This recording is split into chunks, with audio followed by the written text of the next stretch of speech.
Okay, good morning, everybody, and welcome to what is the fourth race report launch. I can't actually quite believe that we've been doing this for so long, and it's a real pleasure to welcome all of you and to welcome our wonderful guests and panelists that will be talking through some of the race report today and giving it a bit of context and also looking at it from different perspectives. It's also admittedly a little bit disheartening that we are still meeting to talk about the race report, because clearly it shows that there's still a lot to do. That shouldn't take away from the energy that many organizations, some of whom are represented here in the room today, are putting into making sure that the conservation, sustainability, and environmental sectors in this country are the best possible examples of where equity, representation, and inclusion are possible. We have a long, long way to go, and 4 years is a really short time in the great scheme of things. I know the last 1 year has felt like 100 years for some of us because of a lot of what's going on in global politics and a lot of what's going on in politics, even in this country. And I think at the beginning of this, which is the Race Equality Week, we have to double down. We batten down the hatches and really stand for what we are fighting for, which is a world in which everybody has an equal chance to not only gain full employment, but equal voice in what is one of the most important parts of the British economy and of our society and our times. So without weighing all of this down too much, we're going to have a really wonderfully packed agenda today. We are going to hear some of the highlights from the research team of what the race report is telling us from a statistical standpoint, but also from a qualitative standpoint, how people feel about working in this sector. And we are going to then hear from a wonderful list of panelists who bring very diverse perspectives to the topic at hand today. And we're also going to get a chance, all of the audience members and everybody involved, to ask questions, not only of the panelists, but of us as the core team. We're going to be recording today's session for those who couldn't attend and also for our own records. And hopefully we have a wonderful discussion and come away feeling not only inspired, but ready to act. And without further ado, I'm going to hand over to Rachel Drayson, who's our head of research, who's going to spend the next 15 or so minutes talking us through what the race report for 2025 is telling us this year. So thank you all again for joining us today, and hopefully we've all got a chance to ask questions if we need to. And over to you, Rachel. Cool, thanks, Manu. So yeah, I'm going to just start off with a bit of background of how the race report works before we moved on to the detail. So there's two elements to the race report. The first is the diversity data element, which is the annual process which sees UK charities, trusts and foundations predominantly focused on environmental, climate, nature or sustainability issues, reporting on the diversity of their staff and trustees. It's designed to help build a picture of representation across the sector through providing a standardized reporting protocol. Each year, we publish an aggregated report combining all of the data from organisations that take part. And then since 2023, we've also been publishing individual transparency cards for each organisation. You can find that main report and all of the transparency cards on our website. The second element is the staff perception survey. So this is something that we launched in 2023 and repeat biannually. This data collects this collects data on the experiences and perceptions of people working across the environmental charity sector. And it's designed to enable us to collectively ensure that the increases in diversity that we hope to see are matched with workplaces that are fully inclusive.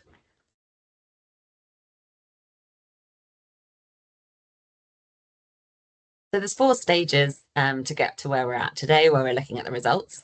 Firstly, organisations themselves collect data about their staff and on the action they're taking to progress diversity, equality and inclusion. Organisations then submit their individual data to the race report. We work to check and aggregate that data, and then we publish that both, as I mentioned, as an individual transparency card, but also as aggregated data, which goes into the main report. So in terms of new data and analysis in 2025, those of you who took part last year remember that we introduced an intersectional identities data pilot. We expanded that in 2025 to include those characteristics on screen now, but also expanded it to the full data set of characteristics that are covered by the Equality Act. In terms of analysis, we looked at different characteristics of organisations' data and start to see how that starts to have an effect on their diversity. Before we get onto the data, you'll see throughout the slides that we use identity groupings in our analysis, and that's to help us identify any kind of patterns and trends. And you can see the groupings that we used on screen here. We use these groupings solely for the purpose of analysis, and we don't mean to imply that the experiences are uniform within the groups. Okay, so I'll move on to the diversity data aspect of the race report this year.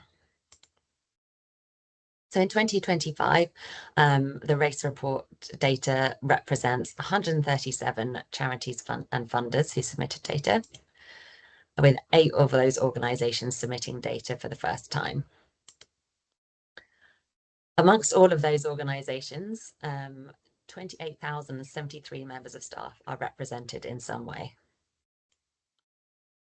We've now had 91 organisations represented in the data that we've collected over all 4 years of the campaign. And this year, 34 organisations submitted their race and ethnicity diversity data against at least one of those intersectional identities.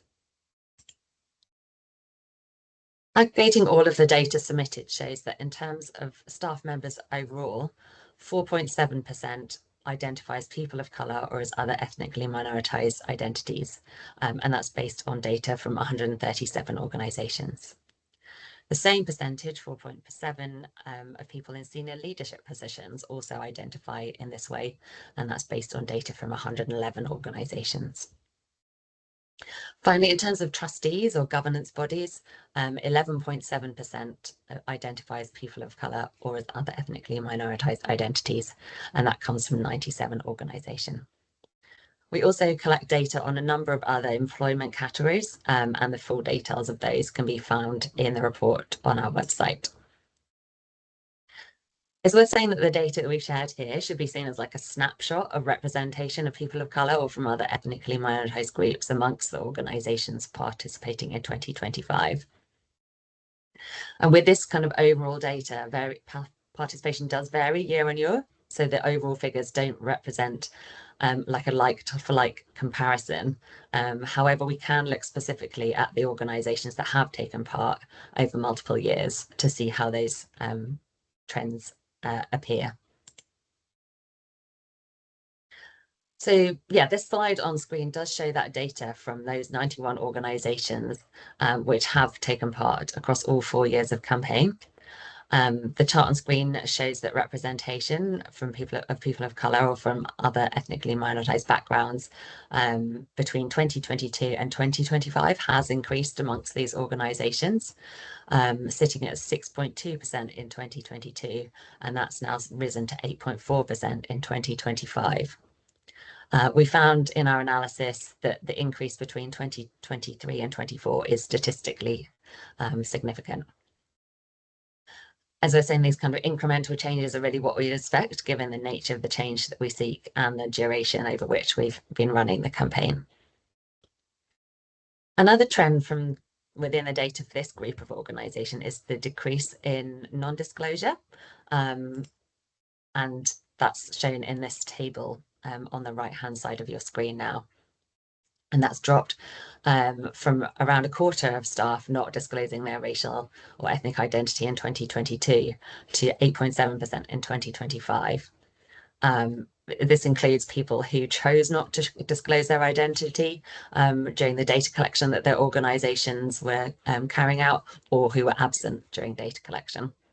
And it's possible to kind of suggest that this shift in disclosure may reflect a growing recognition of the importance of transparency in driving progress on EDI by staff members and supporting their organisation's work in this area.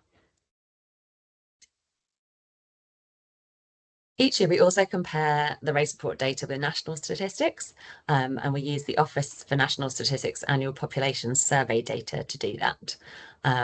You can see on screen now the data from the race report against that ONS data on a regional basis, regional and nation. And you can see that the ongoing gap in diversity in the environmental charity and funder sector continues when we're looking at national data. On the top of the bars of the chart, highlighting that grey background, shows the overall data from across the suite of organisations that have taken part in the race report against the overall working age population currently in employment that identifies people of colour. So that sits at 17% for the national statistics and 4.7% within the race report organisations. If you look further down the chart, you can see how the different region and nations that an organisation's staff are predominantly based in compare to the UK working age population who are in employment at that regional or national level. The N number on the chart is kind of the number of organisations that are in that category. So it's worth noting that in some regions or nations, there are a quite small number of organisations situated. UK-wide statistics have been used for organisations that don't have a dominant region in which their staff are based. We can see that the group of organisations based in Scotland have racial diversity that exceeds the UK national statistics for that nation, reporting a combined representation of 9% of people of colour or from other ethnically minorised groups, and that compares to 7% of people of colour from national statistics.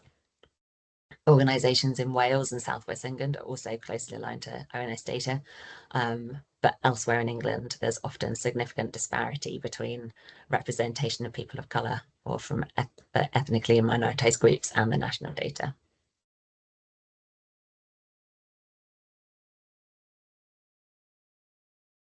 In 2025, as I mentioned, we've analysed the diversity according to the characteristics of organisations, for example, their size, focus, main activities, and that kind of regional data that I've just shown.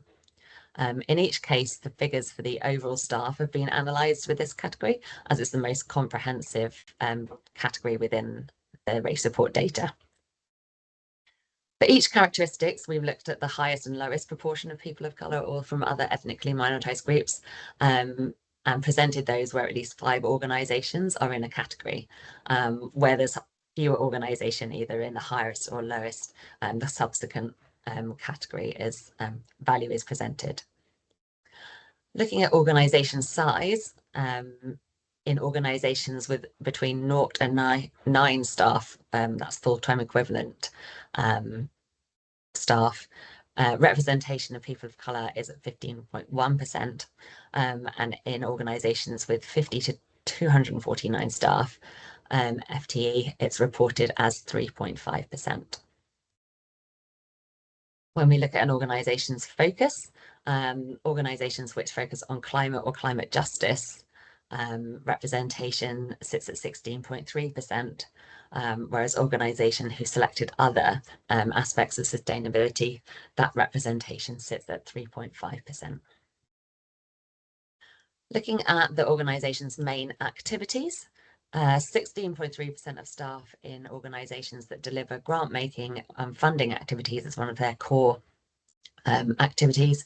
16.3% identify as people of colour. And in organisations delivering membership or representation activities, that sits at 3.5%. Finally, this is a new characteristic that we introduced for this year. We looked at an organisation's age. We found that 18.8% of staff in organisations founded between 11 and 15 years ago identify as people of colour, and in organisations founded more than 71 years ago, that sits at 3.8%.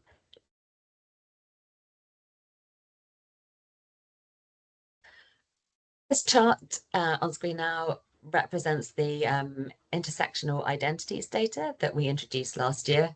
Initially, we connected that for gender, identity, age, and disability, but as I mentioned earlier, in 2025, we've now expanded that to capture the full set of characteristics covered by the Equality Act in the UK. In total, 34 organisations submitted data for one or more intersectional identity. We've picked out some of the statistically significant differences we found in this chart. So just to help you interpret it, each row represents a characteristic. So you're kind of looking across the row grid lines. And for each characteristic, there's 2 data points showing the proportion of each grouping that identifies in this way. So the yellow dots represent white identities, and the green dots represent people of colour and other ethnically minoritized groups. So you can see, for example, if we look at the second row down at age, you can see that 26% of people with white identities also put themselves in the age category of 55 to 64 years old, whereas that's only kind of 5% when you look at people of colour or other ethnically minoritized groups. Similarly, looking at marriage and civil partnership, the proportion of people who identify as people of colour who also identified that they were married or in a civil partnership sits at 27%, whereas when we look at white identities, that proportion sits at 45%. Finally, when we're looking at religion or belief, the proportion of people who identified that they were a person of colour but also that they had no religion or belief sits at 36%, whereas amongst white identities, the proportion sits at 59%.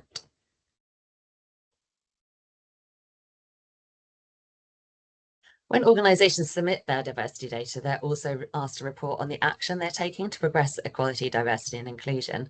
The list of actions covers a breadth of areas and incorporates commonly recommended actions to support the progression of EDI, but it's not intended to be an exhaustive list, and we don't intend that one action should be prioritised over another and that these actions are universally applicable to all organisations. With that in mind, we picked out kind of the most commonly implemented actions that are both full and partially implemented amongst organisations. And in 2025, those are shown now on screen. So the top action implemented this year at 93% of organisations saying that they either fully or partially do this is a regular review of EDI activities to ensure that they remain effective and impactful. Mechanisms for complaints relating to witnessing or experiencing racial discrimination or harassment with a structure for responsive action is the second most commonly reported action, with 90% of organisations saying that this is fully or partially implemented.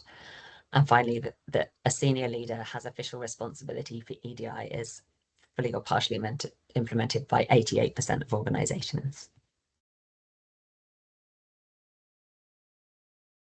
In terms of the least commonly implemented actions, a mentoring scheme for employees of colour or from other ethnically minoritized groups is only implemented fully or partially by 19% of organisations. 16% of organisations have published their race equity pay gap in the last 18 months, and 10% are accredited for investors in diversity or a similar scheme. This list of action was put together through desk research and consultation with EDI practitioners, and it's something that we review to make sure it's in line with the aspirations of the sector in each year of the data collection. So that was a summary of the main findings from our diversity data element. I'll move on now to talking about the staff perception survey, which we ran for the second time in 2025. So it's an additional opt-in element of the campaign, and as I mentioned, runs biannually. The data was collected through 4 stages. So we develop and host an online survey, and that's hosted by the Race Report team. Organisations who opt in then promote the survey to their staff members, with all members of staff able to take part. The survey is anonymous, we don't collect anyone's name, and the survey was open between June and July in 2025.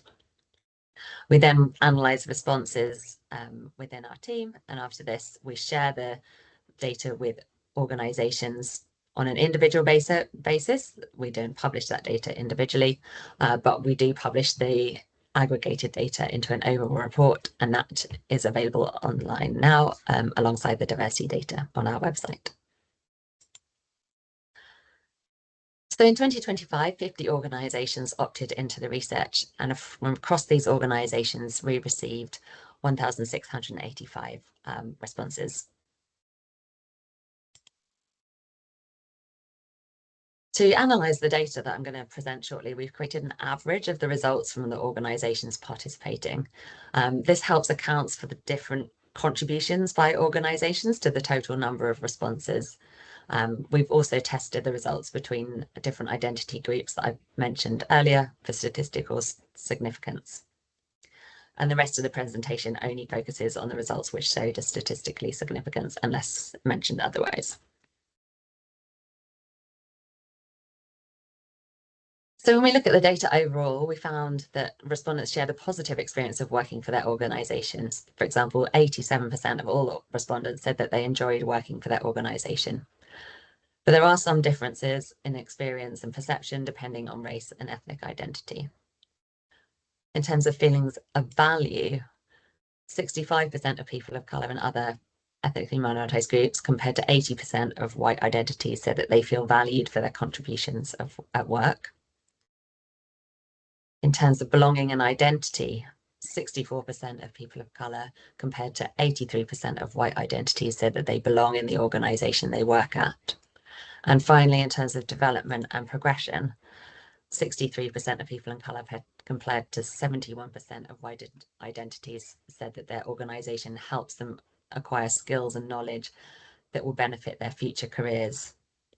And in the final point, that trend in differences of opinion is reversed, with the finding that 74% of people of colour compared to 59% of white identities feel that they have as many opportunities to succeed as their peers within their organisation.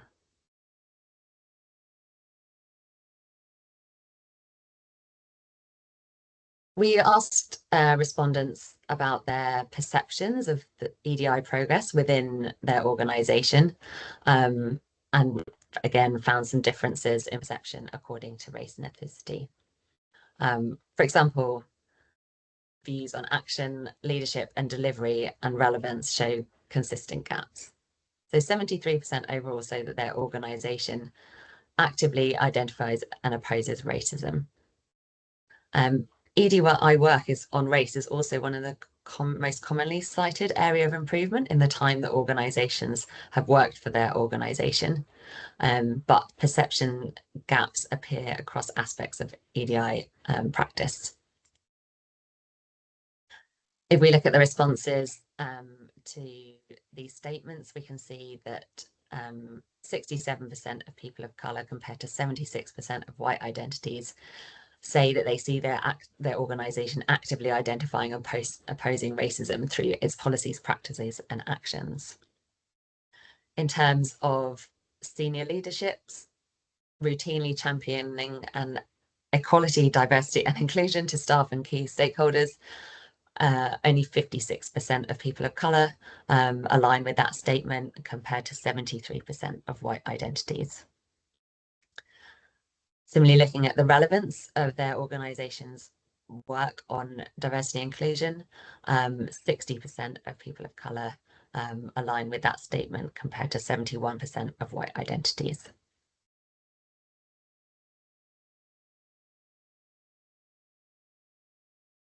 Our survey also asked respondents about their experience or witnessing of racist harassment, bullying and discrimination amongst different groups within the workplace.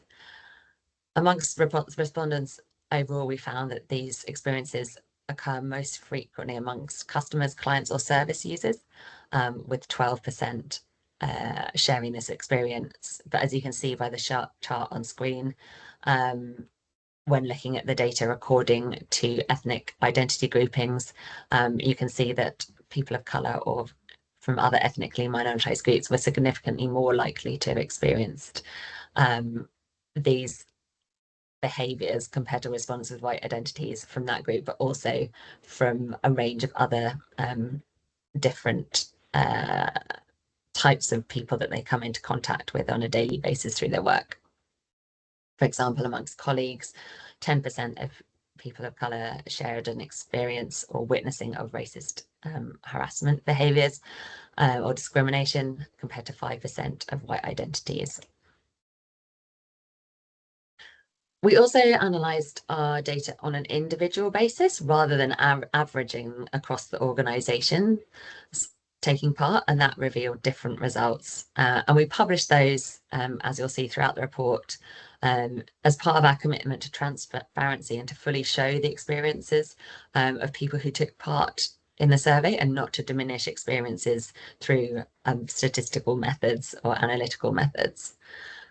We found differences in the following areas using this individual approach, and you can see here again that the differences between people of colour and identities are, in terms of that experience of racial harassment and discrimination, have occurred amongst colleagues.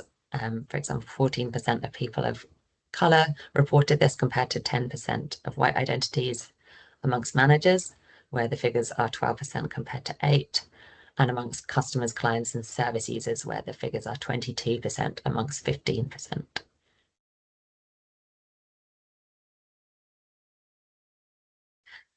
The 29 organisations have taken part in both rounds of this survey, and we've looked at the data to see what's changed between 2023 and 2025.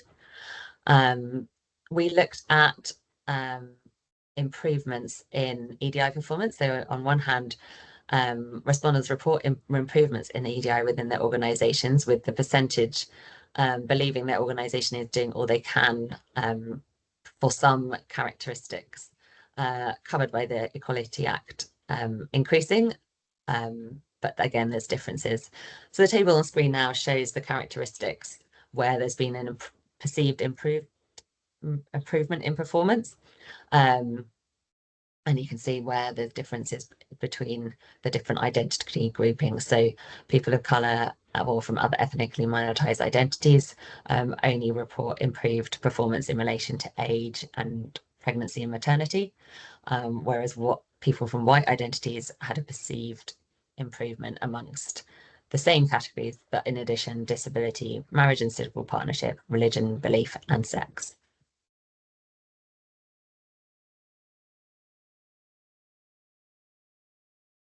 Amongst this same group, on the right-hand side now, you'll see some of the kind of perceptions of belonging and inclusion. So respondents reported a decrease in feelings of inclusion, and these occurred across both identity groupings, but they are more pronounced amongst people of colour or from other ethnically minoritized groups than those amongst white identities. These are shown on the screen on the right.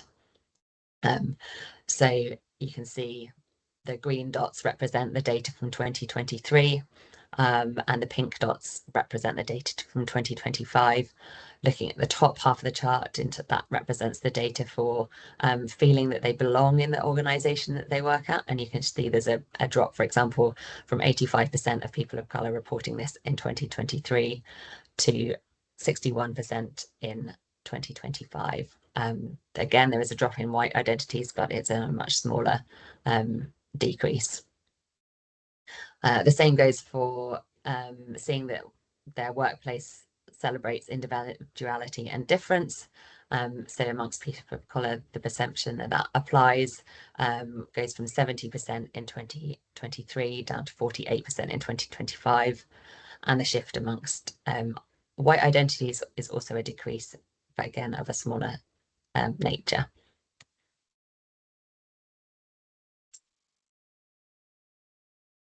Still focused on those responses from the 29 organisations that have taken part in both rounds.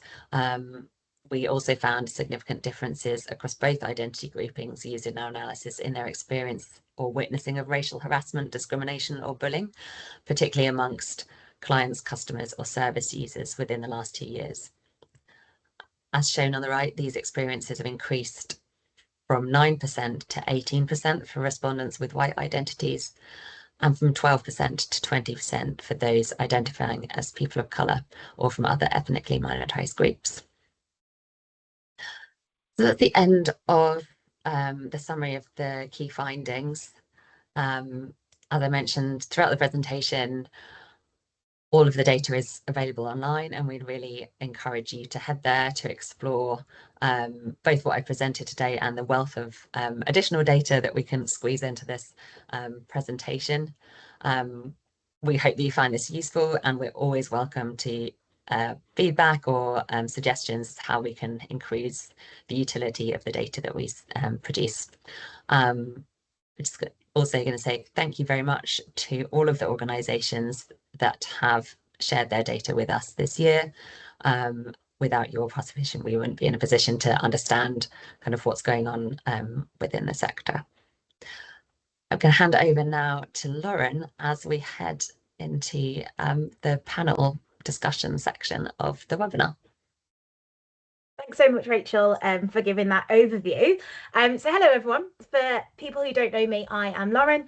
I was the Senior Project Manager working on the race report in 2025. And now I am Head of Policy and Engagement at Equally Ours, so focusing on influencing climate policy through sort of a equality and human rights lens. So I'm really excited to be back and facilitating this discussion today. So for the next sort of 40 minutes or so, we're going to have a discussion with a brilliant panel of speakers. There's going to be about 10 minutes of Q&A at the end. So please send your questions in as you think of them throughout the discussion. There's a Q&A function on the side, so you just press the little 3 dots and you can submit your questions. I'll do my very best as facilitator to get through as many as we can. But any clarification questions that you've got around the data or the findings, the race report team are more than happy to answer them after the webinar. So you can just pop them in an email to the race report inbox if we don't get to them. So without further ado, Manu mentioned this briefly in his intro, but it just feels really important to start the discussion by acknowledging the wider context that we're operating in. So over the last few years, we have seen kind of a growing backlash against equity, diversity and inclusion, and also against climate and environmental work. They've both sort of been framed as part of a woke agenda.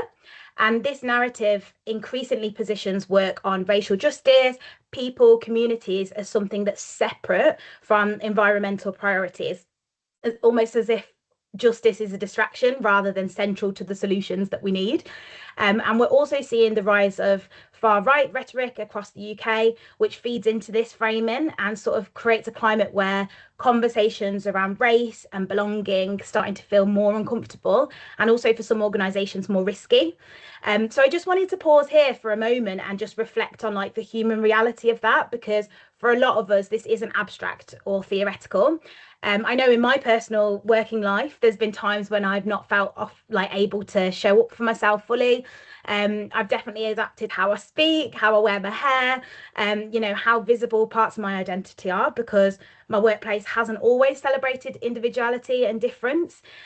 We do see that reflected in the staff perception survey data as well. The statement that really stuck out to me was, I see my workplace celebrating individuality and difference, which showed a significant drop for people of colour and other ethnically minoritized groups from 70% to 48%.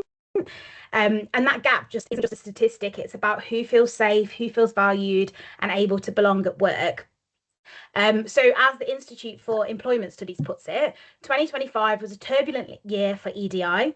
It began in the US with an executive order that reframed EDI programs as illegal discrimination and announced cuts to EDI funding and positions. That decision triggered a ripple effect across the world of employment, with some organisations pausing programmes, rebranding them under less politically charged language, and others doubling down by not renewing roles and shifting their EDI focus. And we've really seen that play out in our sector as well. We're in a moment where funding's tighter, EDI roles are shrinking, and yet the inequalities and injustices, they've not gone anywhere. So today's conversation is really about what do we do now, why this work matters more than ever, and sort of how we can take the data from the race report into action. And there's no coincidence that we're hosting this publication webinar today at the start of Race Equality Week. This year's theme is Change Needs All of Us, and it couldn't be more appropriate for where we're at as a sector. So if you just really think about it, like, change does need all of us, everyone here. We need all of us to achieve lasting racial equality in the workplace. It requires action and commitment from every single individual, not just a few. And we all need to play a part in that kind of collective responsibility to drive change. So on that note, let's get stuck into the panel discussion. I'm going to introduce each of our panelists as we go along, so you can sort of hear their perspectives in the context of their experience. And I'm going to start with Simon. So Simon worked as an ecologist before becoming the lead funding manager at the Esmée Fairbairn Foundation. He leads programmes across freshwater and nature recovery and works to ensure the environmental sector becomes more inclusive and representative of the UK's racial and cultural diversity. So Simon, over to you. What does the race report matter? Like, why does it matter right now, given the current political and media climate around race and equity? Thanks, Lauren. Hi, everybody. Really pleased to be here today. I think in Lauren's introduction, Manu as well talked a lot about sort of the global framing for some of this work having shifted over the past 12 months and beyond. And I think you see both in politics and media a presentation that generously says that this work's unnecessary, that actually the problems that we're seeing either don't exist or don't need specific and deliberate work to address them. And I think what the race report does is gives us some hard figures that isn't the case. It talks both about, actually, if we look at data, hard data, you can't argue with this data. This shows that we do have a problem within the environment sector. And more than that, when we talk to the people with lived experience of working within the sector, they tell us about their experiences too. So it really counters that narrative that the work's unnecessary, that it's just wokery, stuff like that. This is real, and the race report helps to provide that evidence.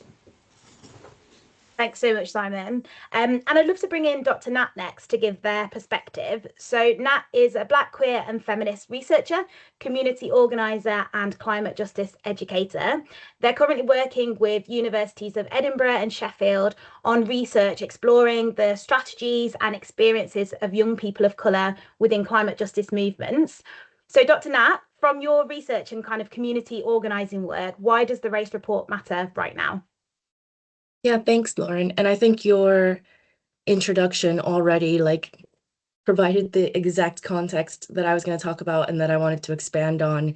We are, yes, living in a moment where there is a regression, systemic regression of rights and policies that are really about preserving life and about preserving equity. They're dressed as, the framework might say, or the narrative or discourse might say it's wokery, but these are things that are about preserving life. And it's happening at a tremendous pace. And we're seeing it. There are legal rollbacks that are threatening different areas of life.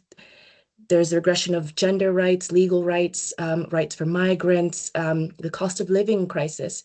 And what we know and learned from intersectional feminism and climate justice is that this regression and climate impacts only exacerbate pre-existing vulnerabilities. The systemic nature of this regression means that more people who maybe before wouldn't have considered themselves as vulnerable are also feeling that squeeze. And climate sector is no exclusion. And as Simon said, we have political figures and media figures that are trying to sort of divide and conquer. And also tell us that focusing on a single issue is the best approach. Unfortunately, the report does kind of confirm that, right? People are feeling less valuable and less safe. But we have to also remember that we're living in times that are building on previous successes of Black feminism and different forms of feminism and different social movements, disability rights, queer rights, migrants' rights. And because of these previous struggles that we can now, be present here for in this webinar, thanks to, we also have reminders and we have scholarship and we have evidence that can be used to challenge these discourses. And I really appreciate that the report, for example, shows that people who are facing multiple marginalizations are significantly more present in this sector than we would have otherwise have thought, or than people might outside of the sector might think. There's a greater representation of women of color, of queer people, of trans and non-binary people. There's a greater representation of people who have multiple faiths. And really what that goes to show is that there is hope and there is promise in the climate sector. The media and mainstream discourse might try to present climate as separate, as if like the trees do not affect us.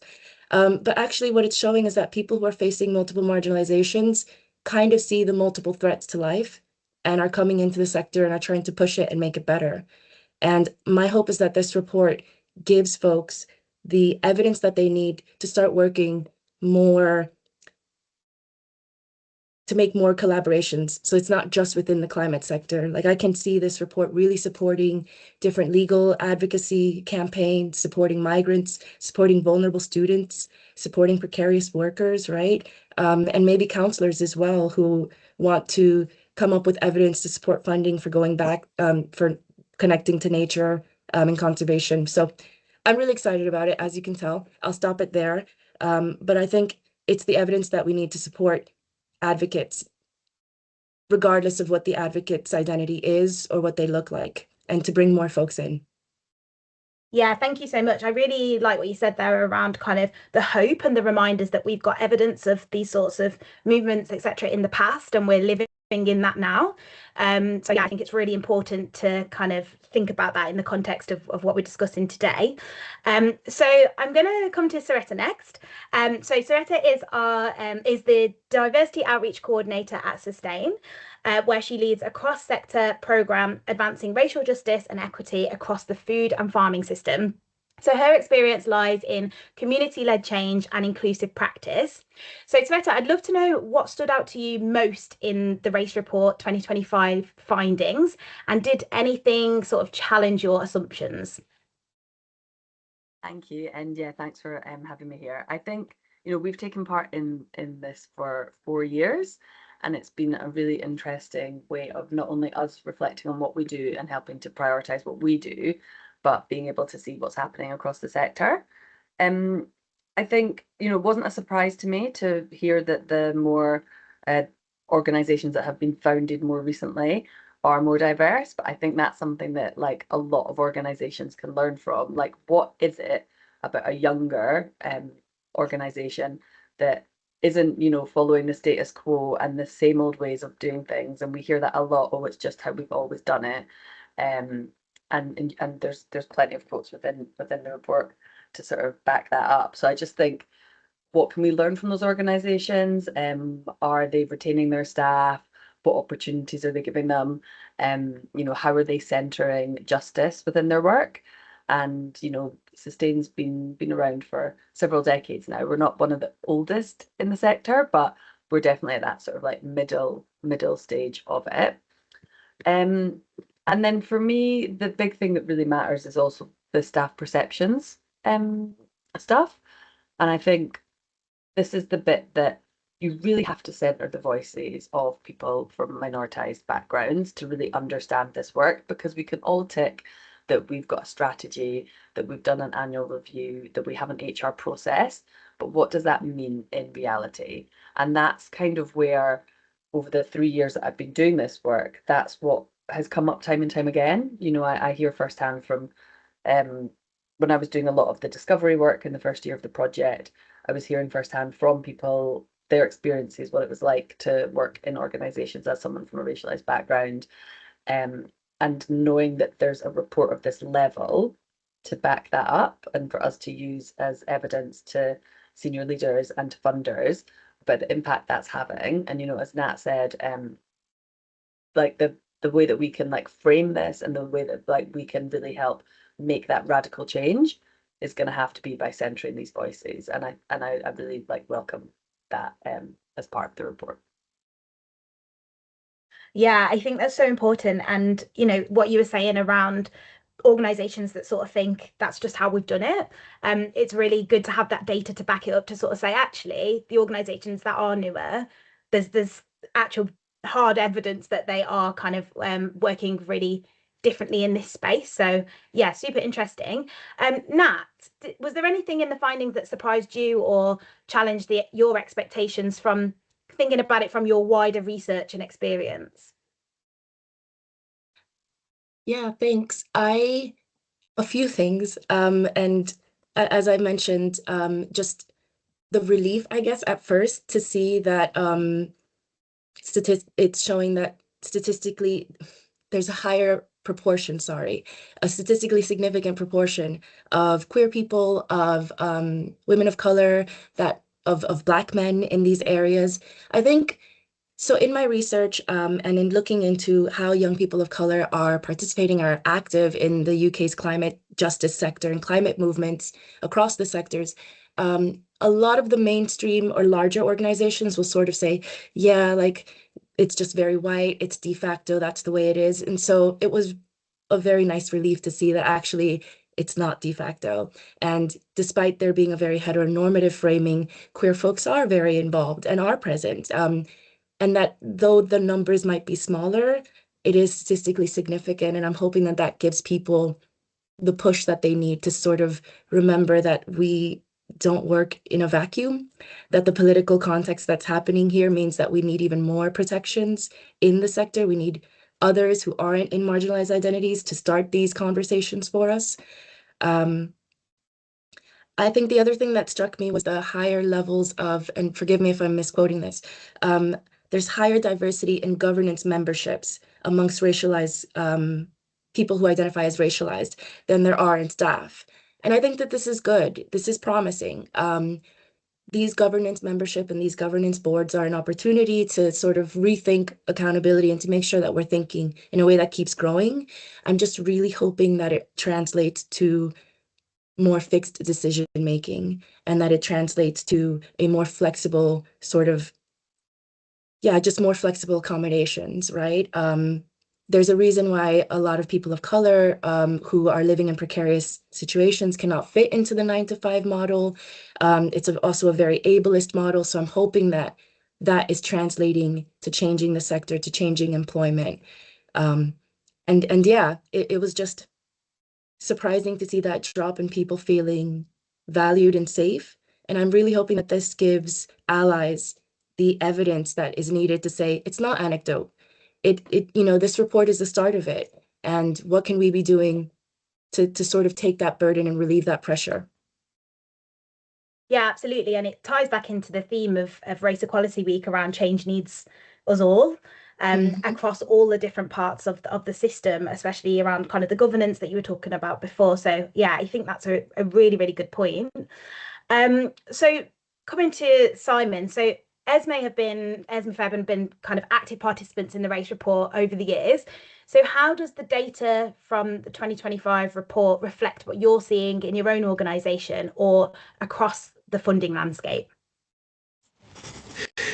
Yeah, I think probably just to pull two things out, if I can. And one, Lauren, you mentioned it around the perception that people are not celebrating diversity and difference within the sector. That seems massive to me because a lot of what we've talked about is about narrative.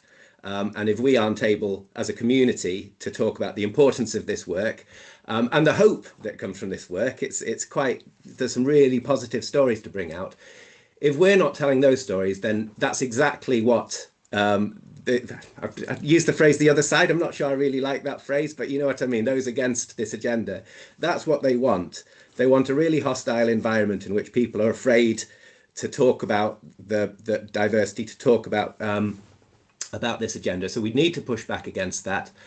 Funders have a massive part to play in that, because I think you only have to look at the US, at the hugely chilling effect that US funders particularly government funders pulling back from this work, not only pulling back from this work, but actually not funding organisations that stand on a platform and say this is important to them.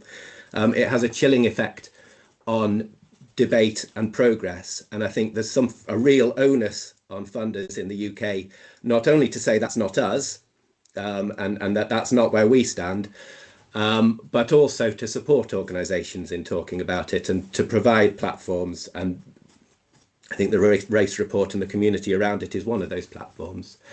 I think there are some other things going on for us as a funder to think about. One of them is it's just a really tough time for organisations generally, financially.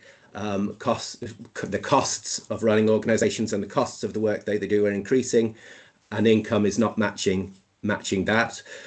One anecdotal observation: we have a Funding Plus programme where we can support organisations that we already have a grant with additional costs that they might not have predicted at the time of the grant. And one of those is support on EDI within the organisation. So do they need to bring in some external consultancy support to help with that? And I think as organisations have pulled back a little bit from their HR capacity and their internal DEI specialist roles, those kinds of things, you might expect an increase in coming to us and asking for support with that kind of work. And we haven't seen that. We've probably seen a little bit of a drop off over the last sort of 12, 18 months with that. And I think that's just because we're seeing an increase in organisations that really want financial planning support and those kinds of things. And there's a risk a little bit that this gets sidelined, doesn't receive the support that it needs. So I think that's another thing that perhaps as funders, we need to think about what more we could do proactively to support the organisations we work with. Yeah, thank you for that. And it's great to hear some of the initiatives that Esmée are sort of taking, but also acknowledging, you know, there's more that the funding landscape can do. And Sareta, maybe just to add to this from a slightly different perspective to the funder side. So how closely does the data reflect what you're seeing in your own organisation? Yeah, so things like the sort of the high level things like staff diversity percentages, pretty modest changes. You know, we're still a fairly small organisation at around 30 people, but we have managed to progress a lot of the we've moved a lot of actions from in progress to implementation. And I think what I find really welcoming is using the race report as a template for action planning and for discussion. So I sit down regularly with our CEO, who we sort of co-lead on a lot of this work, and we sort of think, well, what is most relevant to us as an organisation and for us as an alliance? And I think that's where we can have quite a unique role here to sort of help support other organisations. We have that ability to convene and to movement build, and that's the work that we're really trying to put in and sort of be on that meaningful journey to help others get to a point of progression. And I think, you know, coming back to the data, a lot of the stuff around staff perceptions and sort of the feelings of value and all of that sort of stuff is, you know, I don't know how people would answer in those questions, but anecdotally from what I hear across the movement, that's where there's definitely it was really telling on one of the slides where Rachel outlined the huge like fallback in some of those numbers. And I feel that, you know, when we're talking about the political context of the work that we're doing, that's where I feel that this burden is heavier, and where people are really assessing their identity and really assessing like how they show up and how they do this work. And sort of finally on that, I think kind of reflecting on what Simon was saying around the funding, that's something that we talk about time and time again, is like, how do we resource this work? And I think that when you come to the theme of Race Equality Week, you know, we talk a lot about that ability to be connected, to be supported, to be well resourced, and for us to have like that time and that space and that funding to be able to do that like relational, more intentional, sometimes slower work. And so I think that's the sort of the biggest thing that I would like to see sort of come next from this work across the sector. Yeah, thank you. And it's great to sort of hear tangible examples of how you're using the race report in action, especially around kind of convening and movement building, and sort of how you use the data to inform the decision making is really, really important. Kind of drawing on from that, Nat, with sort of the reduced funding that we've talked about, reduced EDI capacity, increasing pressure, how can organisations still make meaningful progress on racial equity? Yeah, I think organizations really need to take stock of, there are a few different things, but how can I make this concise? I think first and foremost is rethinking accessibility so that it's not just a box ticking exercise. As I said, to make the spaces more accessible in language. I've organized community workshops where we bring in folks who are ecologists, and we bring in folks who themselves participate in different kinds of citizen science projects, right? And the biggest thing is that it's a lot of jargon, and it can be very like jarring as well. When we're all connected to nature and we're all connected to the land and we all have a stake in this fight. So really rethinking the language, rethinking the space physically, so that it is as accessible to children as it is to people across generations, as it is to folks who might have visual impairment needs, folks who have mobility issues, people who are wheelchair users, and then to how we are organizing, when we are organizing it, where we're organizing it. I think that it really is about rethinking accessibility in this way invites people with different identities and different backgrounds and different connections. Because I think that as the funding landscape gets smaller, we're going to need to count on each other more. We're going to need to rethink how we're collaborating with each other.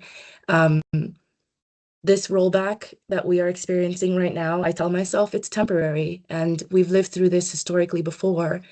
And we've also seen that like the most positive, radical political change that's been transformative and positive, again, because there's a lot of fear around radical, fair enough, the word.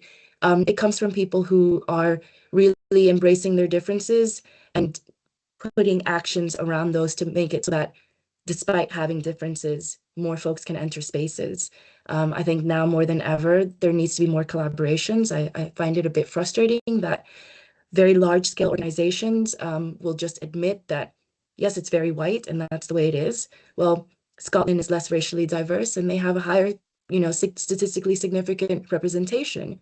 That shows that, yes, you can have an area where there are less, but it's about the actions that you do and the politics that you bring into it, and how you are actionably making it more inclusive and accessible.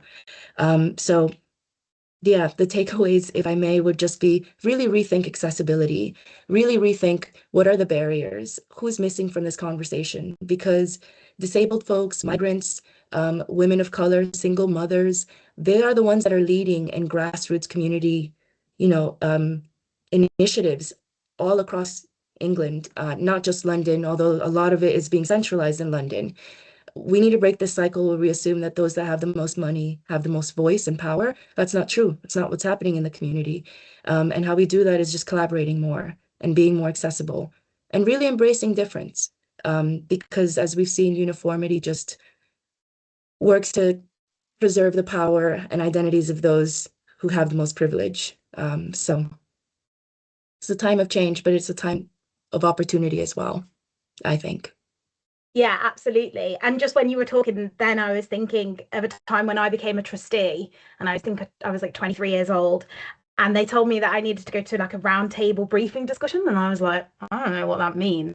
And basically I just asked, luckily I was confident enough to ask, and they were like, basically you just got to talk. It might not be a round table, it will be a table, and and just break it down. And for me, that's a real clear example of like accessibility. Made me feel so much more confident going into that discussion, because I knew what I was going to do. I was like, oh yeah, I can talk about that, like I know that's my experience. But use the language that we use and the way in which we presume knowledge and creates these barriers, and it makes people not feel like space is off for them. So I really like what you said about rethinking the things that we do at the moment to sort of like really kind of get back to basics of accessibility. Yeah, I think that's great. So Simon, I want to come back to you. I know that Esmée have been funding some really brilliant work done, in particular, I'm thinking of a project done by Makani Cambridge and Common Purpose, which stemmed from the findings from the race report. So I thought maybe you could briefly share this as an example as how your organisation are making meaningful progress on racial equity. Yeah, sure. So that's a piece where, in fact, we had a sort of webinar to kind of talk about it a little bit towards the end of last week.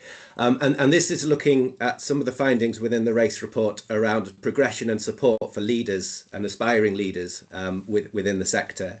And we were hearing stories like talented people of colour within the sector were not finding themselves progressing within their organisations or even within their sector, were leaving the sector to progress and move into leadership roles elsewhere. And we even heard some complacency around, well, those people will come back as fantastic, but I don't think that's necessarily the case. And it shouldn't be the way it works anyway. So the work that we've been doing with Common Purpose and Makani is around support for aspiring leaders within the sector. And I think from really early on, we recognise that this can't be about participants changing. That actually there are all of these systems and mechanisms and processes within organisations working against recognising talent. We can't expect the talent to change to adapt to those processes.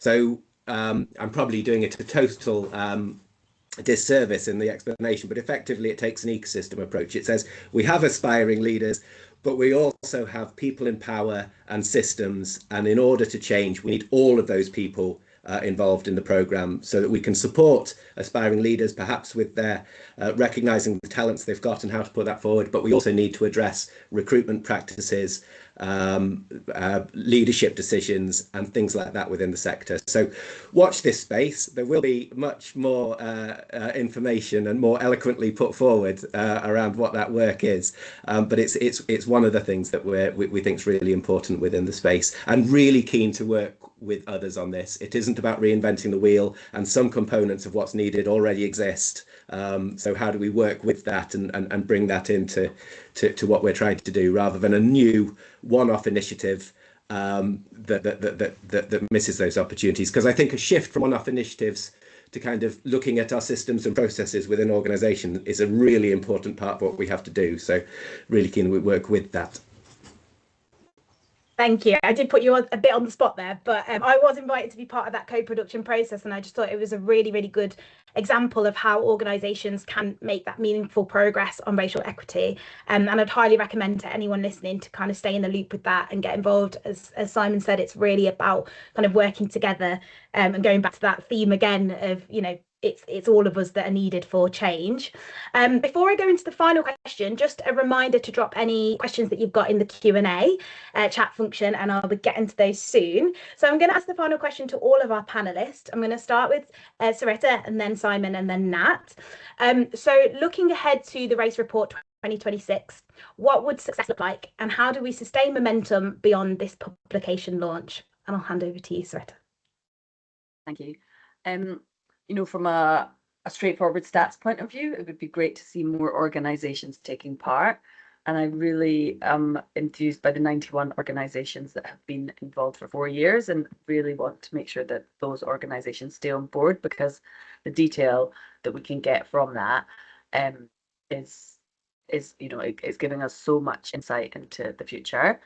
I think one thing that is a more difficult thing to measure is around how can we as a sector and as a movement become more connected and become more well-resourced. And we've sort of alluded to this through some of the earlier questions in there. And it's something that we have been trying to do in our work recently. Like last week we co-hosted a session on solidarity and collective care. And again, this kind of has come out of conversations we've been having in the past year, particularly with the rise of the far right. And I think this is kind of what we need to be doing even with limited funding. We still have that space to like collaborate, as Nat was talking about earlier, and that sort of solidarity piece around working together. Like if we've got limited funding, then across the movement, then really like who's doing what. We want to sort of being able to map that, have conversations like this, say where can we pull our resources, where can we have a stronger voice, and And I think something, again, that's less tangible that we can see out of the stats of the race report, but that I would encourage all organisations that are taking part to really look at, is how do we centre care and how do we centre well-being within this work?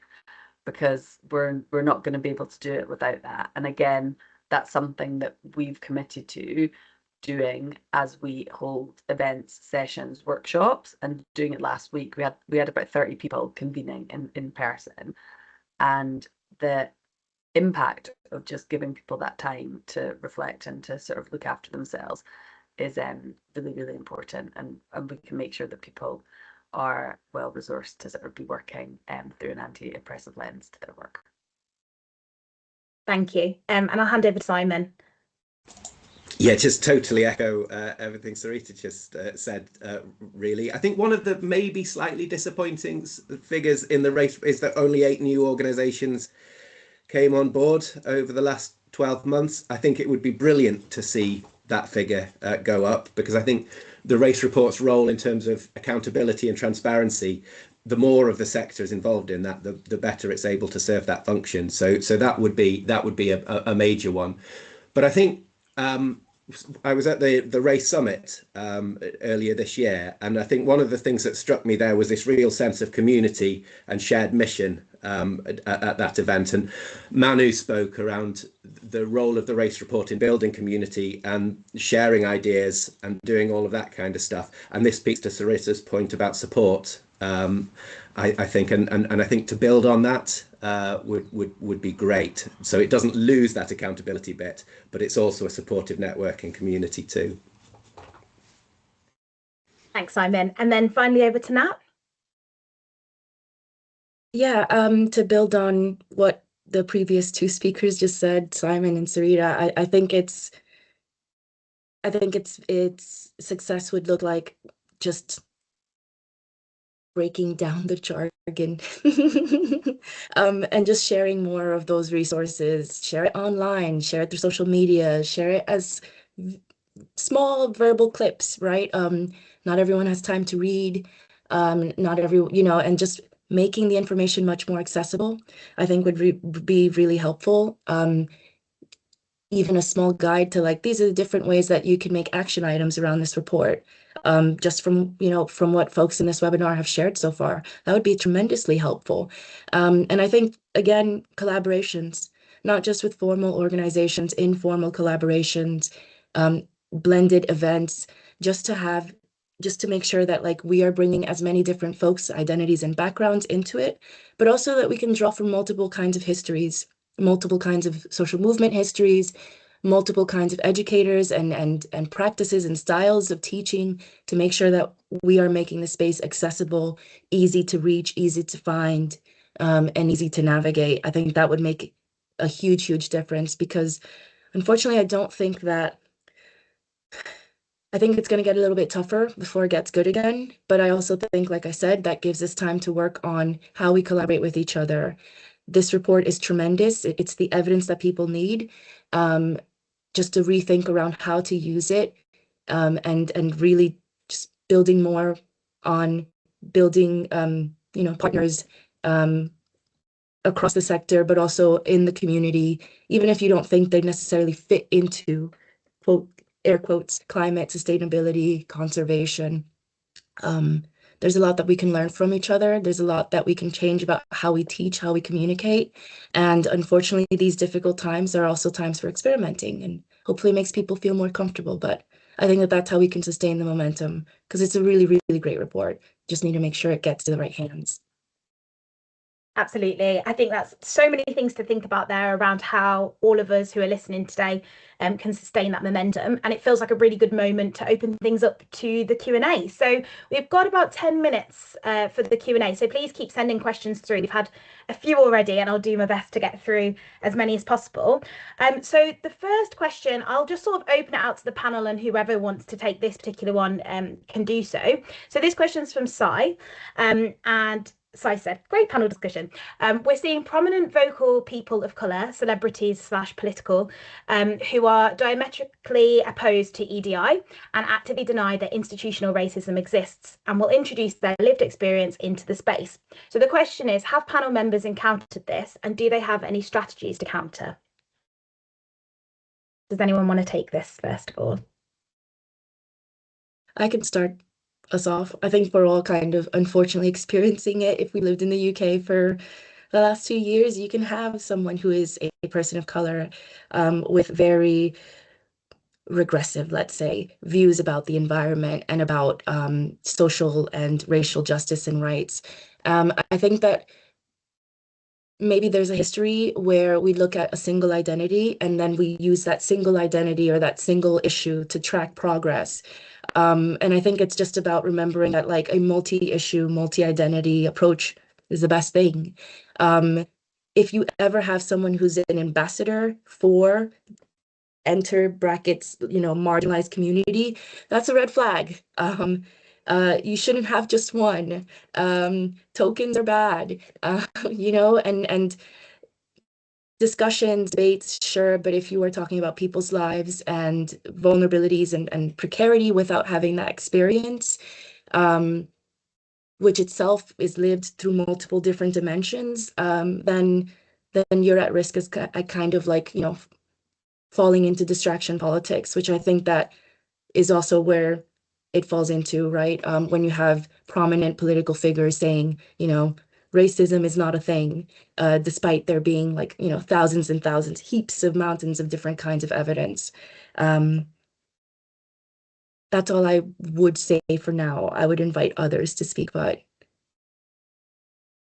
Yeah, I would just add on that, like sort of countering these voices with other voices, so amplifying the voices of those with the lived experience that we're trying to support and help, and show like the successes of centering this work within our, not just our organizations, but within our movement. And we talk very much about like food justice, land justice, climate justice, like they're all interlinked. And for that to actually, become the reality, there has to be justice for everybody of all identities and so on. So I think if we can always like go back to like why we're doing this work and amplify that, then hopefully we can sort of be louder and get more people on board with what we're trying to do. Yeah, absolutely. That's a really good question and well answered. So we've got another one in the chat. This one's directly to you, Simon. So the question is from Mohammed, and it's, can you ask your grantees to be part of the race report and encourage other funders to do the same? Yes, I think it's the short answer to that, and we do. What we ask at the moment is if organisations are nervous about joining the race report, that they at least have a conversation with Manu, Rachel and the team, because usually an awful lot of that nervousness those guys can talk through and can address. So yeah, I think that's a massively important thing that funders can do, and certainly one that we are doing. So I think signing up to the race report is one of the things that shows that an organisation's committed to work and progress in this space. So yeah, absolutely. Thanks, Simon. And then I've got another question here, and I think I've understood this correctly, but I'm sorry if I've not. So this is a question around kind of advertisements and posts for roles within the sector, and kind of including equity roles. So there's a lot of roles in the sector that are posted from organisations who claim a commitment to inclusion, but this person's perspective is that it's just performative action. So what are your thoughts around like kind of how organizations can encourage applications from people with particular kind of protected characteristics, etc., without it just coming across as all being performative action? It's a difficult question, but I'll open the floor. I think like a lot of it is performative and some of it is copy and paste language. And as a person of color, as a woman, or whatever your identity is, you're only going to want to be part of that organization if you genuinely believe it's one that you will thrive in, that you'll feel supported. And that's why when we've been doing the work internally, but also across the movement, we really want organizations and ourselves to start with, like, are we an anti-racist and anti-oppressive organization? What does that look like? What does it feel like? And how do we demonstrate that? And I think that, you know, it's a really common question that people ask, like, how can I recruit more diverse people, or how can I have more inclusive recruitment? And you have to take them back to, like, their organization and what they're doing and why, because until they genuinely come from a place where people will be a part of that organization for the right reasons, then it will be quite performative. Yeah, absolutely. It goes back to kind of the why and the meaning behind it and the motivations. Yeah, I think that's a really good way to sort of end that question. There was one new post that's just come in, so I'm just double checking. So there's a question again for yourself, Sareta. Would love to hear more about the session on collective care and solidarity. Will you run these regularly? Who facilitates the spaces? And is there a rough structure or group prompt that you could share?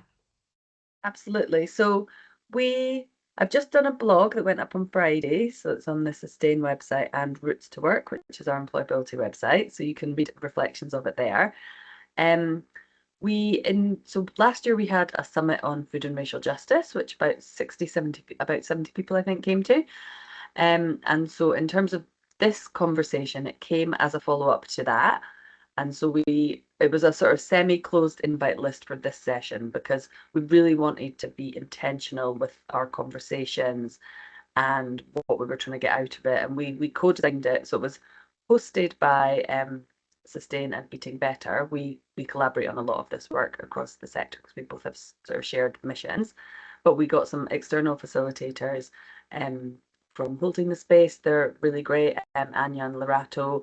Anya's done a lot of work in this movement, and we really wanted people that really understood what we wanted to do to hold the space around solidarity, to do some embodiment work and give us that reflective practice. So we sort of had a smaller group of people that we invited that we knew were sort of doing this type of work.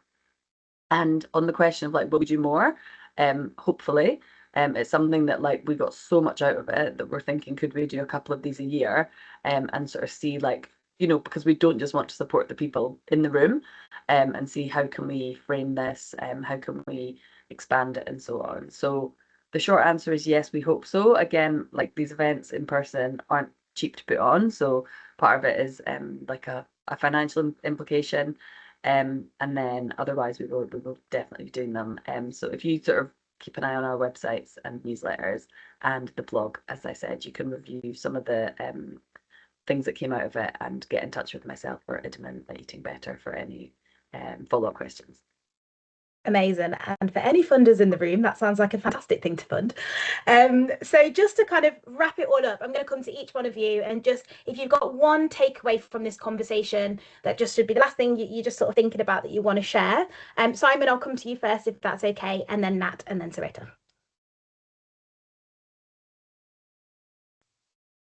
Oh gosh, you came to me first, Lauren. I was just had Sareta's last request for funding for an initiative in my mind. I think we've just covered such a breadth of different different things, and I think probably the one thing I've just struck by Nat saying things are going to get worse before they get better in terms of the operating environment that we're all in, and I just think building that sense of community in this work will be a really important part of getting through that. So that's mine. That's great, thank you. And Nat? Thank you. I think, final thoughts. Just speaking as someone with multiple marginalized identities myself, think of how you can make the space more accessible, yes, but also what is seen in the landscape is that it's often people who are in very precarious work situations, like myself and others, who are carrying, you know, and wearing many different hats. And how can we sort of care for each other? Absolutely, without, you know, the burden of care falling onto others. And how can we redistribute the limited resources that we have so that those who are doing multiple kinds of, you know, grassroots frontline work are being supported in multiple different kinds of ways, not just financially, but also, yeah, emotionally. You know, the regression of rights, it's our lives, you know, it's our neck before it's yours. So how can we care for each other, and also how can we make sure that we're not continuing this pattern of extraction or performativeness, right? How can we actually show value and care in ways that are a bit more material? I think that that is a way to sustain the movement, but also to sustain ourselves through these difficult times. But history shows that we've been in a situation like this before, and we've gotten out of it, and it has gotten better. So it's a bit of like fatal optimism. I don't know, or like critical care and critical optimism. But we will get through it, but we need material changes in collaborations. Thank you. And then over to Sareta. Yeah, just sort of echoing that, but you know, we are stronger together and working together and not working in silos, ensuring that that it isn't just the work of the people of color that are doing this. And you know, as Nat said, like that care element, I think is really, really important, and making sure that we're giving ourselves time to sort of reflect and repower to be able to like continue this work where we are. Absolutely. And thank you so much to all of our panelists. Hopefully you've all really enjoyed the discussion today. I know I've learned a lot from the discussion. I'm going to hand back over to Manu to sort of wrap things up, and yeah, just a thank you. Thank you so much, Lauren. And you've just emphasized just how much we're gonna miss you. This is officially Lauren's last act on the race report for now, but I'm sure we'll drag her back for other things in the future. So thank you very much for a really well-rounded panel discussion and incredible set of perspectives, really. I think, what worked for me as I was listening was just the difference in experiences and opinions that Simon, Nat, and Sareta brought to the conversation. We don't want to keep you on for too long. Thanks to you, everybody, for turning up today. And it's been great whilst the conversation has been going, seeing the race report coming out in the press in different ways. So please share those things as you come across them on your social media and all of that, and talk about the race report in your work lives, so that it builds and continues to build, and the numbers keep going up as much as the need for this staying in the limelight. Before we finish up, remember we're doing it again for year 5, so please sign up to participate if you're in an organization that qualifies to do so, or encourage those around you to do so. We are constantly bringing stuff out over the year, so please join our mailing list, and through that you'll get all the news and updates connected to the race report and other things. You may also head to our website generally for different blogs and other things that we're bringing out. And now that the race report launch has happened, we can now refocus our attention to action. And so we'll be in touch to bring you more on our membership offer, but you can head to our website for that. Wrongly attributed to Thomas Jefferson is a wonderful quote that I always like, which is, the price of freedom, I'm going to try and remember this now. The price of freedom is eternal vigilance. And we can't take our foot off the accelerator. We can't put our foot on the brake. And the moment we become complacent, and the moment we lose touch with where we were going, is the moment that somebody else fills that space and tells us that we're crazy and that this isn't a battle worth having. And so let us remain vigilant, and in all the ways that we can, let us look after ourselves. Let us continue to care for ourselves.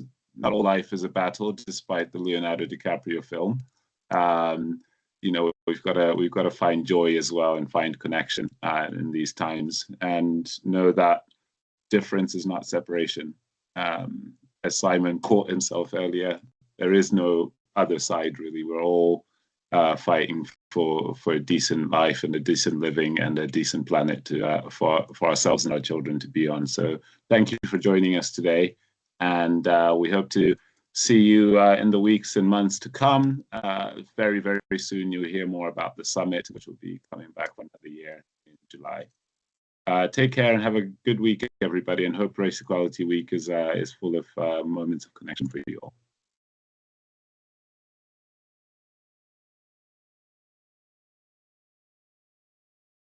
Thank you.